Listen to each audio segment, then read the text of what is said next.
Okay. Thank you. तो आप सभी का मैं स्वागत करता हूं एनएलपी के इस फाउंडेशन प्रोग्राम में, इस फाउंडेशन वर्कशॉप में। और ये जो वर्कशॉप बेसिकली है, this is the basics of NLP. NLP neuro linguistic programming की जो हम लोग बात करते हैं, आप सभी लोगों ने कभी ना कभी इसका नाम सुना होगा, हो सकता है आपके लिए नई चीज हो।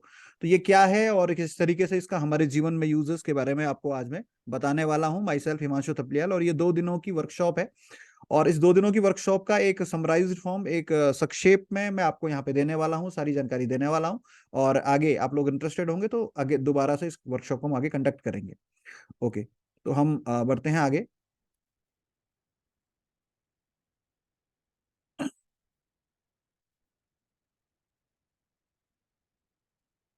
तो बेसिकली एनएलपी क्या है, न्यूरो लिंग्विस्टिक प्रोग्रामिंग की जब हम लोग बात करते हैं तो हम लोग आज के समय में अपने जो डेली लाइफ है उसमें बहुत सारे चैलेंजेस को फेस कर रहे होते हैं, है ना। हम सभी लोगों का, हर व्यक्ति का जीवन में कुछ ना कुछ एक सपना होता है, एक ड्रीम होता है, और कुछ ना कुछ एक्सपेक्टेशंस हमारे जीवन में हमेशा कुछ ना कुछ बनी रहती हैं। और उन एक्सपेक्टेशन को, उन सपनों को, उन अपेक्षाओं को जब हम लोग पूरा करने की कोशिश करते हैं तो उसके बीच में हमें कई बार बहुत सारी समस्याएं आती हैं। तो वो प्रॉब्लम्स क्या हैं और उनसे हम किस तरीके से उनको अ, हम सॉल्व कर सकते हैं, उसमें एनएलपी हमारी मदद करती है। तो दुनिया के अंदर जो जो समस्याएं हैं, जो जो प्रॉब्लम्स हैं, आई होप मेरी स्क्रीन आप लोगों को विजिबल होगी, है ना। यस सर दिख रही है। जी, thank you, thank you, thank you. Okay, thank you. तो प्रोग्राम के बारे में आपको बता दूं, इसमें हम एनएलपी के फाउंडेशन की बात कर रहेंगे, होलिस्टिक लाइफ क्या होती है उसकी बात करेंगे, एनएलपी की पावर क्या है उसकी बात करेंगे, जो अनकॉन्शियस वर्ल्ड है उसके सीक्रेट्स की बात करेंगे, साथ ही हमारा माइंड डिजीज को कैसे क्रिएट करता है, जो बहुत इंपॉर्टेंट टॉपिक हमारा है, और उसके ऊपर हम लोग बात करेंगे यहाँ पे। और मनी ब्लूप्रिंट के बारे में बात करेंगे, उसके बाद हम बात करेंगे सक्सेस और फेलियर के सर्किट के बारे में। तो ये प्रोग्राम उन सभी लोगों के लिए है जो इस प्रोग्राम में अभी प्रेजेंट हैं, क्योंकि अगर आप लोग सीरियस हैं तभी आप इस प्रोग्राम के अंदर हैं। और किन लोगों के लिए प्रोग्राम नहीं है, जो लोग सोचते हैं कि एनएलपी कोई एक जादू की छड़ी है और कोई एक ऐसा मैजिक हो जाएगा कि हम एक दिन में अपने जीवन को बदल देंगे, तो ऐसा नहीं है। एक सिस्टमेटिक प्रोसेस है जिसको हम फॉलो करके अपने जीवन में बदलाव ला सकते हैं। तो मैं आपसे बात करना चाहूंगा, दुनिया की हार्श रियलिटी ये है कि हर आदमी के जीवन में कुछ ना कुछ सपने हैं, कुछ ना कुछ आकांक्षाएं उसकी रहती हैं, लेकिन दुनिया के केवल 1% लोग ही ऐसे हैं जो अपने सारे सपनों को पूरा कर पाते हैं और वैसा जीवन जी पाते हैं जैसा उन्होंने एक्सपेक्ट किया था, वो हैप्पीनेस और वो सक्सेस वो प्राप्त कर पाते हैं। लेकिन 99% लोग दुनिया के अंदर स्ट्रगल कर रहे हैं किसी ना किसी समस्या से।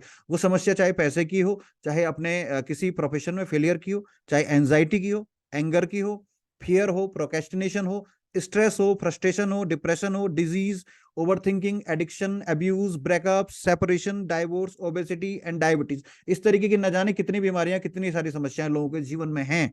लेकिन उसका कारण क्या है कि how to master the emotion हम ये नहीं जानते हैं। अपने थॉट्स को कैसे कंट्रोल करें वो हम नहीं जानते हैं, और अपनी फीलिंग्स को हम लोग कैसे सही दिशा में ले जाएं, फीलिंग्स का सही तरीके से कैसे यूज करें और उसको कैसे कंट्रोल करें, ये हमारे ऊपर हमारे पास उसका नॉलेज नहीं होता है, इनको मास्टर करना हमें नहीं आता है। दूसरी दूसरी इसकी प्रॉब्लम है, हमारे जीवन में अनसर्टेनिटी है, अनिश्चितताएं हैं, जिसके कारण भी ये समस्याएं लोग आज के समय में झेल रहे हैं। एनएलपी यहाँ पे हमारी क्या मदद करने वाला है? एनएलपी क्या करता है, हमारी जो प्रेजेंट स्टेट है उससे उठा करके हमें हमारी फ्यूचर की किसी डिजायर्ड स्टेट में पहुंचने में हमारी मदद करता है। प्रेजेंट स्टेट यानी जो हम अभी सोच रहे हैं, दिख रहे हैं, जैसा हम महसूस कर रहे हैं, जैसा जीवन हम अभी जी रहे हैं। और फ्यूचर स्टेट यानी जैसा जीवन हम आगे भविष्य में जीना चाहते हैं। तो वहां तक पहुंचने में एनएलपी हमारी एज ए टूल मदद करता है। अब देखिए, हम जिंदगी की बात करते हैं, 5 तरीके की जिंदगी हम एक बार में जी रहे हैं। 5 स्तरों पर हमारी जिंदगी चल रही है। पहली हमारी जिंदगी फाइनेंशियल लाइफ होती है, जो हमारी जीवन है उसमें फाइनेंस का बहुत बड़ा रोल होता है। तो हम फाइनेंशियली हमारी लाइफ में हम कहाँ पर हैं, एक वो जिंदगी हमारे यहाँ होती है। और हो सकता है कि फाइनेंशियल लाइफ में हमारे जीवन में कोई ना कोई प्रॉब्लम हो या कोई ना कोई चैलेंज हो, इस तरीके के एक जीवन हमारा होता है। दूसरा हेल्थ है, अगर हमारा हेल्थ अच्छा ना हो तो हमारी हेल्थ वाली लाइफ अगर अच्छी नहीं होती तो हमारी पूरी लाइफ को इंपैक्ट करती है। ऐसे रिलेशनशिप, हमारे लोगों से रिश्ते कैसे हैं, घर में, परिवार में, अपने वर्क प्लेस पे किस तरीके के रिश्ते हमारे लोगों से हैं, दैट इज रिलेशनशिप। अगली हम बात करते हैं बिजनेस एंड करियर। हमारा व्यापार कैसा चल रहा है, हमारा करियर कैसा चल रहा है, ये भी हमारे जीवन के ऊपर बहुत बड़ा बहुत बड़ा प्रभाव डालता है, और ये एक तरीके का हमारा और जीवन होता है। अगला है हमारी इनर लाइफ, हमारी भीतर की दुनिया। हमारे भीतर की दुनिया यानी ये बाहर की जो चार दुनिया है, उसके अलावा ये भीतर की जो दुनिया है, हमारे मन की दुनिया है, हमारे विचारों की दुनिया है, हमारे सोचने की दुनिया है। और वहां पे क्या है, आज के समय में हम लोग देख रहे हैं दुनिया भर में बहुत सारे चैलेंजेस हैं। आज भारत के अंदर बहुत सारे लोग सुसाइड करते हैं, बहुत सारे लोग बहुत बड़े सक्सेस को अचीव करने के बाद भी डिप्रेशन में चले जाते हैं। तो ये सारी समस्याएं हमारी इनर लाइफ की प्रॉब्लम्स हैं। ये पांचों जिंदगियां हमारी अच्छी होनी चाहिए, तब जाके हमारी जिंदगी बनती है होलिस्टिक। उसे कहते हैं हम होलिस्टिक लाइफ। होलिस्टिक लाइफ मतलब होता है इन पांचों की पांचों लाइफ्स में हम लोग क्या होते हैं, सक्सेसफुल जब हो जाते हैं तो उसे हम होलिस्टिक लाइफ कहते हैं। अब केवल एक मनी या केवल हेल्थ से हमारा जीवन होलिस्टिक नहीं बनेगा। ये पांचों जो लाइफ्स हैं उनको हमें फुलफिल करना पड़ेगा, उन पांचों डायमेंशन में हमें अपने आप को डेवलप करना पड़ेगा, तो हमारा जीवन होलिस्टिक लाइफ, एक खुशहाल जीवन बनेगा। क्योंकि इन सब के बीच में संतुलन यानी इनके बीच में बैलेंस बनाना हमारे लिए बहुत जरूरी है, और इनके अंदर बैलेंस बनाना ही सक्सेस है। और इसीलिए कहा गया है कि success is balance and balance is success. NLP क्या है? एनएलपी एक ब्रिज का काम करती है। जैसे एक ब्रिज जो होता है नदी के दो किनारों को मिला देता है, एक किनारे के लोगों को दूसरे किनारे तक पहुंचने में मदद करता है। ऐसे एनएलपी हमारी वर्तमान स्थिति, जिसे हम प्रेजेंट स्टेट कहते हैं, इससे हमारी एक डिजायर्ड स्थिति यानी जो हम भविष्य में बनना चाहते हैं, जैसा जीवन हम पाना चाहते हैं, उसके बीच में एक ब्रिज का काम करती है। तो ये एनएलपी है फिजिकली क्या? बेसिकली एनएलपी है न्यूरो लिंग्विस्टिक प्रोग्रामिंग। तो न्यूरो लिंग्विस्टिक प्रोग्राम, एन मतलब न्यूरो, एल मतलब लिंग्विस्टिक, और पी मतलब प्रोग्रामिंग। अब इसमें न्यूरोलॉजी क्या होती है, हम लोग इसके बारे में थोड़ा सा बात करते हैं।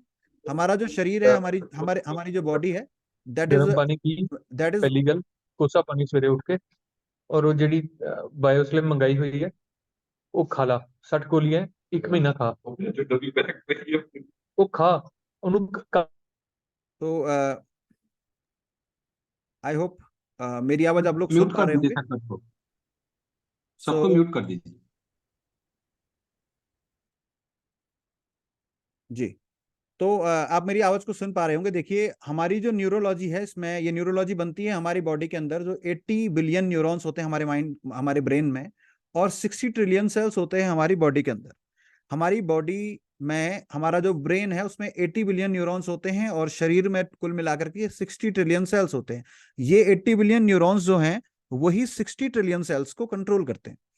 अब हम जब किसी गोल की जब बात करते हैं, क्योंकि हमने कहा कि हमारे जीवन में जो भी गोल है वो जब पूरा नहीं होता है। क्यों नहीं होता है?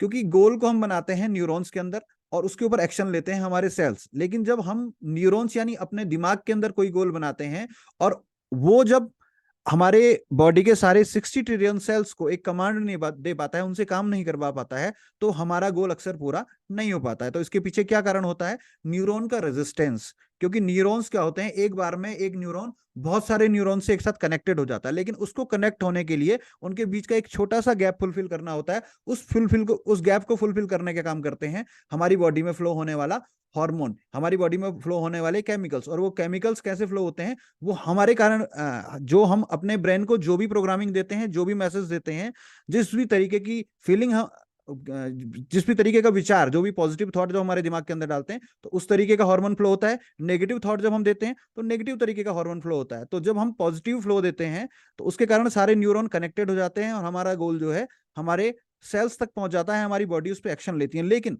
जब हमारे अंदर डाउट होता है, कंफ्यूजन होता है अपने गोल को लेकर के, तो न्यूरॉन्स के बीच में एक रेजिस्टेंस पैदा हो जाता है, जिस कारण हमारा गोल दिमाग में तो बनता है, लेकिन हमारी बॉडी उसके ऊपर एक्शन नहीं ले पाती। और इसी को, एक्शन लेने की प्रक्रिया को, इसी पावर को हम लोग कहते हैं एक्शन पोटेंशियल। तो ये एक्शन पोटेंशियल कब आएगा? जब हमारे अंदर एनर्जी होती है किसी काम को लेकर के, एक्साइटमेंट होता है, और हम मोटिवेटेड होते हैं किसी काम को करने के लिए।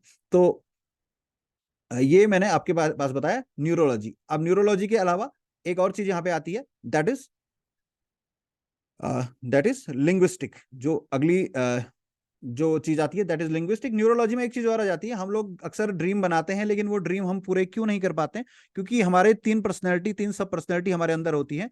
उन तीन सब पर्सनैलिटी की अगर मैं बात करूं आपके सामने, तो पहली सब पर्सनैलिटी है ड्रीमर, जो हमें सपने दिखाती है, जो कहती है कि आप जीवन में ये काम करिए, ये आपको करना चाहिए। हमारे अंदर से एक आवाज आती है, और एक विजुअल पैदा होता है वीडियो की फॉर्म में, दैट इज ड्रीमर पर्सनैलिटी। वहीं एक दूसरी पर्सनैलिटी हमारे अंदर मौजूद है, that is critic personality. Critic personality हमें रोकती है उस काम को करने से। वो कहती है, क्योंकि वो उसका काम है हमें खतरों से बचाना। तो इसलिए जब भी हमें कोई भी गोल अचीव करना है, तो हमारा ड्रीमर जब ड्रीम देखता है, तो क्रिटिक उसको क्या करता है? रोकने का काम करता है। और फिर एक तीसरी पर्सनैलिटी हमारी है, दैट इज डूअर पर्सनैलिटी, जिसे ये सारे काम करना है, जिसे ये गोल अचीव करना है। लेकिन डूअर काम तक कब करेगा, जब हम क्रिटिक को कन्विंस कर देंगे। तो हमें अपने क्रिटिक को कन्विंस करना पड़ेगा, क्रिटिक से परमिशन लेनी होगी, और तब जाकर के डूअर के लेवल पे हमारा गोल जाता है, और तब जाकर के 60 ट्रिलियन सेल्स को कमांड मिलती है, और उस गोल के ऊपर हमारी बॉडी काम करना स्टार्ट करती है। Next thing is the linguistic. Linguistic मतलब लैंग्वेज। और हम लोग जानते हैं कि कोई भी कम्युनिकेशन दुनिया के अंदर है, अगर मैं आप तक कोई संदेश पहुंचा पा रहा हूं, हम लोग किसी के भी साथ बात करते हैं, तो जब तक कम्युनिकेशन तब तक नहीं होता जब तक लिंग्विस्टिक ना हो, यानी एक माध्यम ना हो बातचीत का, बीच में एक भाषा ना हो। तो ऐसे ही हमारे दिमाग की भी भाषा है। और किस तरीके से हम कम्युनिकेशन करते हैं, तो 3 लेवल पे हम लोग कम्युनिकेशन करते हैं। पहला कम्युनिकेशन होता है हमारा कम्युनिकेशन सर्कल। कम्युनिकेशन सर्कल यानी जो दुनिया के साथ हम कम्युनिकेशन करते हैं। दूसरा हम कम्युनिकेशन करते हैं खुद के साथ, जिसे हम सेल्फ टॉक कहते हैं। और तीसरा कम्युनिकेशन हमारा होता है वो यूनिवर्स के साथ होता है। अब देखिए हमारा दुनिया के साथ कैसे कम्युनिकेशन होता है। हमारी दुनिया के साथ जब कम्युनिकेशन होता है, तो उसमें हमारा सबसे बड़ा रोल होता है हमारी बॉडी लैंग्वेज का। दूसरा रोल होता है हमारी वॉइस की टोन का, किस टोनालिटी से हम लोग किसी व्यक्ति को अपनी बात पहुंचा रहे हैं, किस व्यक्ति को अपना संदेश हम पहुंचाने की कोशिश कर रहे हैं। और 7% रोल मात्र होता है हमारे शब्दों का। तो सबसे बड़ी भूमिका हमारी बॉडी लैंग्वेज की है, और दूसरी हमारी वॉइस टोन की, जिसे हम टोनैलिटी भी कहते हैं। यानी कि जब भी हम कम्युनिकेशन करें दुनिया के साथ में, तो सबसे ज्यादा महत्वपूर्ण हमारी बॉडी लैंग्वेज और हमारी वॉइस टोन होनी चाहिए। तो इसका मतलब होता है कि जब हम किसी व्यक्ति को कोई बात बता रहे हैं, समझा रहे हैं, या हम कभी स्टूडेंट्स को पढ़ा भी रहे हैं, तो हमें उस बात को पहले क्या करना पड़ेगा, मीन करना पड़ेगा, मानना पड़ेगा। और जब हम उसको मानेंगे, तो तब जाके हमारे इमोशंस उसमें कनेक्ट होते हैं। और इमोशंस के साथ साथ जब हमारे शब्द जुड़ जाते हैं, हमारी टोनलिटी के अंदर ये सारी चीजें आ जाती हैं, तो तब जाकर के हम एक अच्छे प्रेजेंटर बनते हैं, और दुनिया कहती है कि you are a very good speaker. तो हमें अपने इमोशंस को ऐड करना पड़ेगा, अपनी टोनलिटी को शामिल करते हुए उसमें अच्छे शब्दों का चयन करना होगा, और तब जाकर के हम एक अच्छे स्पीकर बन सकते हैं। तो ये कम्युनिकेशन की प्रोसेस होती है, और ऐसा ही कम्युनिकेशन हमारा ब्रेन के साथ भी होता है। अब कम्युनिकेशन खुद के साथ कैसे होता है, तो बच्चा जो है 4 साल की जब उम्र में होता है, तब से वो बात करना स्टार्ट करता है, और जिंदगी भर बात करता रहता है। लेकिन अगर हम कैलकुलेट करें सबसे ज्यादा बात उसने की, तो सबसे ज्यादा बात वो खुद के साथ करता है। तो इसके लिए हमें क्या करना होगा, हम खुद से क्या बात कर रहे हैं, ये आज तक हमें कहीं किसी स्कूल कॉलेज के अंदर नहीं सिखाया गया है। औरों से कैसे बात करनी, ये सब कुछ हमने सीखा है, दुनिया के अंदर सीखा है, लेकिन खुद से कैसे बात करनी, ये कहीं नहीं सिखाया गया। तो अब हमें क्या करना है, आज से अब हम इसको जान चुके हैं, तो हमें अपने आप को पॉजिटिवली क्या करना है, अपने दिमाग को अफर्मेशन देनी है, पॉजिटिव थॉट्स अपने दिमाग को देने हैं। अपने दिमाग को अगर हम पॉजिटिवली अगर ट्रेन करते हैं, तो जाकर के ये पॉजिटिवली प्रोग्राम होगा, और हमारी खुद के साथ में एक पॉजिटिव सेल्फ टॉक जनरेट होगी। और अगर हम इसके ऊपर काम नहीं करते, अगर हम कॉन्शियसली दिमाग को ट्रेन नहीं करेंगे, तो ये ऑटोमेटिकली नेगेटिवली एक तरह से ट्रेंड हो जाएगा। तो कहने का मतलब ये है, जिस तरीके से जो खेत होता है, जब उसके अंदर खेती नहीं की जाती है, तो जो खरपतवार है, जो इस तरीके की अनावश्यक वनस्पति खुद से उग जाती है, उस तरीके से हमारा दिमाग होता है। लेकिन अच्छी चीजों को हमें वहां पे उगाना पड़ता है, उसके लिए मेहनत करनी पड़ती है। वैसे ही हमारा सबकॉन्शियस माइंड भी होता है। तो अब हम यहाँ पे बात करते हैं यूनिवर्स से हम लोग कैसे कम्युनिकेट करते हैं। देखिए 3 तरीके से हमारा यूनिवर्स से कम्युनिकेशन होता है। पहला होता है फीलिंग्स के थ्रू। जब हम कुछ चीज फील कर रहे होते हैं, तो हम यूनिवर्स से कम्युनिकेशन कर रहे हैं, और उसी को हम दूसरे शब्दों में कहते हैं लॉ ऑफ अट्रैक्शन, जिसके ऊपर हम कभी भविष्य में कोई एक्स्ट्रा क्लास लेंगे, जहां पे हम इसके बारे में डिटेल में बातें करेंगे। तो फीलिंग्स के थ्रू जो हम बात करते हैं यूनिवर्स के साथ, तो that is law of attraction. जब हम ऑडियो के थ्रू यूनिवर्स से बात करते हैं, सो दैट इज एफर्मेशन। और तीसरा, जब हम विजुअलाइजेशन करते हैं, किसी चीज को देखने का प्रयास करते हैं, विजुअलाइज करने का प्रयास करते हैं, किसी चीज की कल्पना करते हैं अपने अंदर, दैट इज मैनिफेस्टेशन। तो ये 3 तरीके का प्रोसेस होता है, जिन 3 माध्यमों से हम यूनिवर्स के साथ कम्युनिकेट कर सकते हैं। ये सब कुछ होता कैसे है, ये सब कुछ होता है एनर्जी से, है ना। क्योंकि बहुत सारे लोग कहते हैं कि भाई ये लॉ ऑफ अट्रैक्शन कहाँ क्या है, क्या ये वास्तव में काम करता है, किस तरीके से काम करता है। तो देखिए इसके पीछे का साइंटिफिक कंसेप्ट क्या है, उसकी मैं बात कर रहा हूं। क्योंकि दुनिया के अंदर एनर्जी सबसे इंपॉर्टेंट है, और जहां पे एनर्जी होती है, वहां पे एक वाइब्रेशन होते हैं। तो जब भी हमारे अंदर कोई थॉट होता है, किसी भी तरीके का विचार आता है, तो हमारी बॉडी के अंदर एक फ्रिक्वेंसी जनरेट होती है, ठीक है। क्योंकि वहां पे एनर्जी है, तो उससे एक वाइब्रेशन होता है, और एक फ्रिक्वेंसी हम लोग जनरेट करते हैं। जब हम लोग गुस्से में रहते हैं, तो एक अलग तरीके की हमारी फ्रिक्वेंसी होती है। जब हम प्रेम में रहते हैं, तो एक अलग तरीके की फ्रिक्वेंसी हमारे अंदर जनरेट हो रही होती है। जब हम पीस में रहते हैं, तो एक अलग तरीके की फ्रिक्वेंसी जनरेट होती है। तो जैसी भी हमारी फ्रिक्वेंसी होती है, वैसा हमारा कम्युनिकेशन होता है। क्योंकि आप लोगों ने एफएम सुना होगा। व्हाट इज एफएम, क्या है, फ्रिक्वेंसी मॉड्यूलेशन। तो फ्रीक्वेंसी मॉड्यूलेशन का मतलब होता है कि जिस फ्रीक्वेंसी से अगर कोई मैसेज दिया जा रहा है, अगर आप अपने फोन को, अपने रेडियो को अगर उसी फ्रीक्वेंसी से मैच कर लेते हैं तो आप वहां का संगीत सुनने लगते हैं। तो फ्रीक्वेंसी को मैच करना बहुत जरूरी है। तो ये जो फ्रीक्वेंसी की मैचिंग की हम लोग बात कर रहे हैं, that comes from the energy. और हमारी जो अंदर के थॉट्स होते हैं, हमारी जो फीलिंग्स होती हैं, उनके अंदर भी वाइब्रेशन होती है। तो हम किस तरीके का महसूस कर रहे हैं, कैसा हम फील कर रहे हैं, वैसी हम वाइब्रेशन पैदा कर रहे हैं और यूनिवर्स में उस वाइब्रेशन को हम ट्रांसमिट कर रहे हैं। तो इसी वाइब्रेशन और इन्हीं फ्रीक्वेंसी के कंसेप्ट को लेकर के हमने इसके ऊपर डॉक्टर डेविड हॉकिंस ने स्पेक्ट्रम, कॉन्शियस स्पेक्ट्रम चार्ट एक बनाया। उन्होंने इसको कैलकुलेट किया कि किस फीलिंग में हमारा किस तरीके की फ्रीक्वेंसी होती है और किस तरीके का वाइब्रेशन होता है, क्योंकि जिस लेवल की हमारी फ्रीक्वेंसी होगी उस लेवल का हम कम्युनिकेशन कर पाएंगे। तो हर एक इमोशन की एक फ्रीक्वेंसी होती है, और जब भी हम कोई इमोशन को फील करते हैं, कोई भी फीलिंग किसी इमोशन से हमारे भीतर आती है, तो वो फ्रीक्वेंसी हम यूनिवर्स में ट्रांसमिट करते हैं। और जैसे जैसे हमारी फ्रीक्वेंसी बढ़ती जाती है, हमारे इमोशंस की फ्रीक्वेंसी बढ़ती जाती है, तो हमारे जो रिसोर्सेज हैं वो और ज्यादा एक्सपेंड होते जाते हैं। हम यूनिवर्स से उतना ज्यादा कनेक्ट हो पाते हैं, उतना ज्यादा यूनिवर्स का हम लोग बेनिफिट उठा पाते हैं। अपना जीवन जो हमारा है उतना ज्यादा खुशहाल हो पाता है, उतना अच्छा बन पाता है। और अगर ये डिक्रीज हो जाती है, हम अपनी फ्रीक्वेंसी को डाउन करते हैं, हम गुस्से में रहते हैं, हम लोग निराशा में रहते हैं, हम होपलेस की स्टेट में रहते हैं, तो हमारी फ्रीक्वेंसीज डाउन होती हैं। और हमारी फ्रीक्वेंसी डाउन होने से हमारी एनर्जी भी डाउन होती है। और उससे क्या होता है कि लो फ्रीक्वेंसी का कम्युनिकेशन होता है, और लो फ्रीक्वेंसी का कम्युनिकेशन ज्यादा दूर तक नहीं पहुंच पाता, जिस कारण हमारा जो एक्सेस है, हमारा जो पूरा नॉलेज का जो भी एक्सेस है, इस यूनिवर्स का जो भी हम एक्सेस कर पा रहे हैं, वो डिनाइड हो जाता है, वो कॉन्ट्रैक्ट हो जाता है, और बहुत कम रिसोर्सेज को हम लोग यूज कर पाते हैं। और यही कारण होता है कि हम लोग कई बार जो चीज हमें नॉलेज होता है उस काम को भी सही तरीके से नहीं कर पाते हैं, जब हम लोअर फ्रीक्वेंसी में रहते हैं, जब हम लोग टेंशन में रहते हैं, जब हम लोग डिप्रेस्ड रहते हैं, जब हम लोग गुस्से में रहते हैं, जब हम लोग जेलसी में रहते हैं। तो इस तरीके की फीलिंग्स से हमें उठ करके पॉजिटिविटी की तरफ जाना पड़ेगा, लव की फीलिंग में जाना पड़ेगा, पीस की फीलिंग में जाना पड़ेगा, और सबसे हाई लेवल की जो फीलिंग होती है दैट इज अबंडेंस। अबंडेंस की फीलिंग को अगर हम जनरेट कर लेते हैं तो उस तरीके की फ्रीक्वेंसी क्रिएट होती है, और हमारे रिसोर्सेज का जो यूज है वो बढ़ जाता है, एक्सपेंडेड वो सब हो जाते हैं। आगे मैं आपसे आपके सामने बात कर रहा हूँ, एक इंपॉर्टेंट चीज यहाँ पे बताने वाला हूँ कि यहाँ पे यूनिवर्स की क्या बात आई। तो यूनिवर्स जो है वो सिंक्रोनियस है। सिंक्रोनियस का मतलब होता है कि यूनिवर्स में कोई भी चीज जो है अगर एक तरफ को ट्रू होती है तो रिवर्स भी उसका ट्रू होता है। तो सेम यही चीज जैसे आपने देखा होगा, इलेक्ट्रिसिटी मैग्नेटिज्म को पैदा करती है, तो वैसे ही मैग्नेटिज्म जो है इलेक्ट्रिसिटी को पैदा करता है। इस चीज के ऊपर काम किया था फेराडे ने, है ना। तो उसने क्या किया था, इलेक्ट्रोमैग्नेटिक इंडक्शन की खोज की थी, और जिस कारण आज हम लोग देख पा रहे हैं कि बहुत सारे डैम है हमारे देश के अंदर जहां से इलेक्ट्रिसिटी का लगातार उत्पादन किया जा रहा है। तो स्टार्टिंग में उसका भी मजाक बनाया गया था कि आखिर इससे क्या हो जाएगा, आपने ये खोज अगर कर भी ली है ना। तो इसी तरीके से यूनिवर्स की सिंक्रोनिसिटी काम करती है। कहने का मतलब है जो हम यूनिवर्स को देते हैं वही यूनिवर्स हमें रिटर्न करता है, वही हमें लौटाता है। यूनिवर्स हमें देता नहीं, हमें लगता है यार यूनिवर्स हमें ये दे दे, है ना। अब हम उस यूनिवर्स से मतलब हम किसी भी शक्ति जिससे हम कनेक्ट होना चाह रहे हैं, जो हम डिमांड कर रहे हैं, हम कह रहे हैं कि मुझे ये चीज मिलनी चाहिए, लेकिन वो देता नहीं है, वो रिटर्न करता है, वो लौटाता है। तो उसके लिए हमें क्या करना होगा, अगर हम एंगर दे रहे हैं, गुस्सा दे रहे हैं, अगर हम किसी को डरा रहे हैं, है ना, कोई इस तरीके की फीलिंग हम क्रिएट कर रहे हैं, और नेगेटिव फीलिंग्स अगर हमारी हैं, तो हमें वापस लौट करके वही चीजें आएंगी।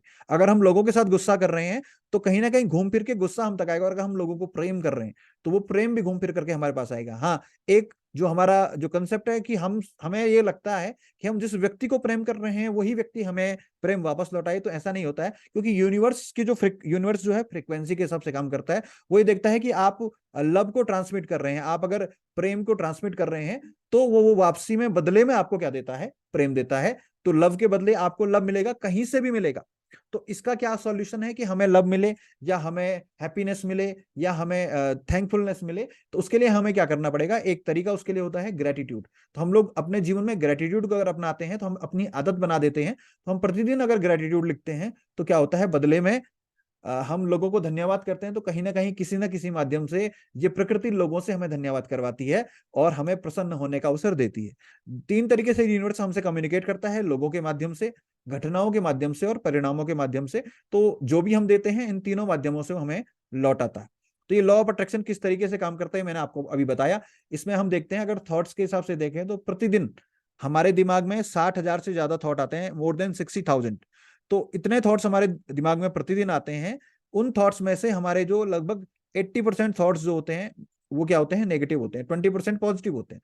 तो अगर हम नॉर्मली दिमाग को खुला छोड़ देंगे, हमें लगता है ना हम तो सोच ही रहे हैं, हम तो धन्यवाद दे ही रहे हैं लोगों का, लेकिन ये एफर्मेशन की या फिर जो मैंने अभी आपको कहा कि ग्रेटिट्यूड लिखना है, इसकी जरूरत क्यों पड़ती है, क्योंकि 20% ही पॉजिटिव थॉट है। हमें इस पॉजिटिविटी के साइकिल को कम से कम 50% तो पहुंचाना ही पड़ेगा।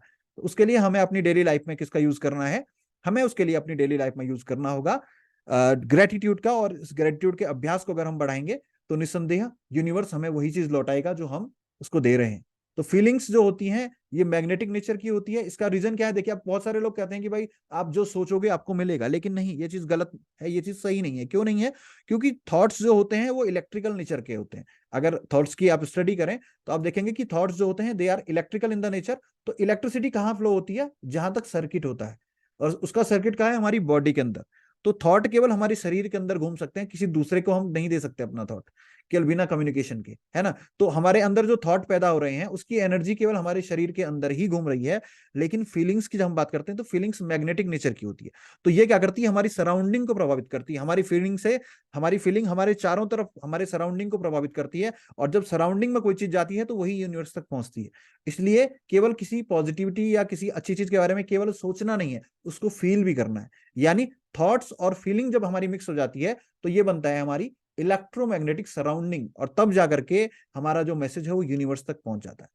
तो ये सीक्रेट है लाइफ को चेंज करने का, जो मैंने आपको बताया कि ग्रेटिट्यूड हमारे जीवन के अंदर आए, एक हैबिट हमें उसके लिए बनानी पड़ेगी। प्रतिदिन उठ करके हम धन्यवाद करें। और यही कारण था कि हमारे यहाँ पर हमारी जो ट्रेडिशन है, जो परंपरा रही है हमारे देश की, हमारी संस्कृति रही है, जिसमें कहा जाता है कि आपको उठ करके दिन के समय, रात के समय, हर एक पर्टिकुलर टाइम में आपको ईश्वर को याद करना चाहिए। और वो याद करने का समय बेसिकली ग्रेटिट्यूड का टाइम था, वो धन्यवाद देने का समय था। क्योंकि जब जब हम धन्यवाद देंगे तो यूनिवर्स हमें लौटाता जाएगा। तो ये हमें फिर से अपनी आदतों में शामिल करना होगा। एक नई आदत बनाने के लिए हमें लगभग 18 से लेकर के 254 दिन तक लगते हैं। तो एटलीस्ट 18 दिन तो हम सभी लोगों को इसको यूज करना चाहिए। और देखें जितनी जल्दी हमारी कैपेसिटी होती है उतनी जल्दी हम उसको अपने सबकॉन्शियस को ट्रांसफर करके अपनी आदत बना लेते हैं। आपको मेरी बात समझ में आ रही होगी, आप लोग कमेंट में लिख सकते हैं यस, है ना। तो यहाँ पे एक वर्ड में कहना चाहूंगा कि shifting your frequency is the shifting reality of life. तो आप अगर अपनी फ्रीक्वेंसी को शिफ्ट कर देंगे तो आपकी लाइफ की रियलिटी जो है वो चेंज हो जाएगी। अगली हम बात करते हैं प्रोग्रामिंग की। तो प्रोग्रामिंग क्या है, प्रोग्रामिंग कहाँ पे होती है, हमारे ब्रेन के अंदर होती है। तो ब्रेन एक प्रोसेसर की तरह काम करता है। जैसे हमारा कंप्यूटर के अंदर एक प्रोसेसर है, हमारे मोबाइल के अंदर एक प्रोसेसर है, ऐसे ही हमारा दिमाग भी एक प्रोसेसर की तरह काम करता है। और कैसा प्रोसेसर है ये, जो 15 MB पर सेकेंड लेता है इन्वायरमेंट से, हमारे आईज के थ्रू, हमारे ईयर के थ्रू, जो पांचों सेंसेस हैं, 15 MB पर सेकेंड का डेटा ले रहा है। अभी हम लोग 5G की बात कर रहे हैं, है ना। हम कह रहे हैं कि भाई 1 Mbps या 10 Mbps, वट एवर जो हम कहना चाह रहे हैं, उतनी भी स्पीड हमें नहीं मिल रही है, लेकिन हमारा दिमाग हर सेकेंड 15 MB ले रहा है इन्वायरमेंट से, है ना। तो हमारा फोन और लैपटॉप जो है, जो बहुत ज्यादा डेटा नहीं ले पा रहा है, उसके लिए हमारे पास मैनुअल होता है, इसको कैसे यूज करना है ना। लेकिन हमारे ब्रेन का कोई यूजर मैनुअल हमारे पास नहीं है। एनएलपी एक यूजर मैनुअल की तरह काम करती है। एनएलपी हमारे दिमाग का यूजर मैनुअल है, जो यूजर मैनुअल हम आपको यहाँ पे देने वाले हैं। एंड इसमें हम, इसके थ्रू हम क्या सीखते हैं कि लोग कैसे सोचते हैं, लोग कैसे सीखते हैं, और लोग कैसे मोटिवेट होते हैं, ये एनएलपी हमें सिखाती है। And it is the science of achieving success and peak performance. यानी सक्सेस को अचीव करना है, पीक परफॉर्मेंस को अचीव करना है, तो उसकी साइंस एनएलपी है। और एक ऐसी साइंस है जो व्यक्ति को जीरो से लेके हीरो बना सकती है, और ऑर्डिनरी से एक्स्ट्रा ऑर्डिनरी बना सकती है। तो एनएलपी है क्या, थोड़ा सा इसके बारे में आपको बता दूं। ये एनएलपी बहुत बड़े बड़े कंपनीज के सीईओज के द्वारा लगातार यूज होती रही है पिछले लंबे समय से। बहुत सारे बड़े बड़े जो खिलाड़ी हैं, जो बड़ी बड़ी अचीवमेंट अपने जीवन में प्राप्त करते हैं, वो एनएलपी का यूज करते हैं। जब भी वो अपनी फॉर्म से बाहर होते हैं तो अपने कोचेस के थ्रू वो लगातार एनएलपी की ट्रेनिंग लेते हैं, और उसके बाद वापस वो अपनी फॉर्म को दोबारा से गेन कर पाते हैं। जो बहुत बड़े दुनिया के जो लीडर हैं, जो दुनिया को लीड कर रहे हैं, इन चैलेंजेस से कैसे निपटा जाए उसके लिए वो एनएलपी को लगातार प्रैक्टिस करते हैं। बहुत सारे कोचेस हैं जो खुद को इंप्रूव करने के लिए एनएलपी का यूज करते हैं। 1970 के अंदर एनएलपी की को स्टार्ट किया था रिचर्ड बैंडलर और जॉन ग्राइंडर ने। उन्होंने स्टडी किया था मिल्टन एरिक्सन को, जो कि लगातार बहुत सारे लोगों को हील कर पाते थे, उनकी बड़ी बड़ी प्रॉब्लम्स को सॉल्व कर पाते थे। तो इन्होंने देखा कि ये ऐसा व्यक्ति कौन सा है जो बड़ी बड़ी बीमारियों को सही कर देता है, जिसको डॉक्टर सही नहीं कर पाता, इनके पास ऐसा कौन सा मेथड है। तो इन दोनों ने उसको स्टडी किया बहुत लंबे समय तक, और तब जाकर के इन्होंने एनएलपी की खोज की, और एनएलपी को उन्होंने एक कंसेप्ट के रूप में दुनिया के सामने रखा। आज इसकी ट्रेनिंग की बात करें तो बहुत एक्सपेंसिव ट्रेनिंग इसकी दुनिया के अंदर होती है। लगभग 3,000 से 5,000 के आसपास यूएस डॉलर में इसकी फीस है अमेरिका के अंदर। और इसके रिलेटेड अगर बुक्स भी आप सर्च करें नेट के अंदर, आप लोग सर्च करेंगे तो भारत के अंदर भी 4-5 हजार से नीचे में आपको इसकी कोई बुक नहीं मिलने वाली है ना। तो ये एनएलपी के बारे में कुछ इंपॉर्टेंट चीजें थी। ऐसे ही हम कुछ और भी चीजें यहाँ पे आती हैं, जैसे हमारा जो माइंड है किस तरीके से काम करता है, आगे हम उसके बारे में बात करेंगे, ठीक है। लेकिन अभी मुझे लगता है कि यहाँ पे जो हमारी जो मीटिंग है, इसका जो टाइम है वो लगभग एंड होने वाला है, और लगभग 50% ऑफ कंटेंट हमने यहाँ पे अब तक कंप्लीट किया है, जिसको मैंने आपके सामने रखा है। तो आप थोड़ा सा इसके बारे में फीडबैक देंगे कि आपको कैसा लगा, और फिर हम कोशिश करेंगे कि आगे इसको आगे भी चलाना है।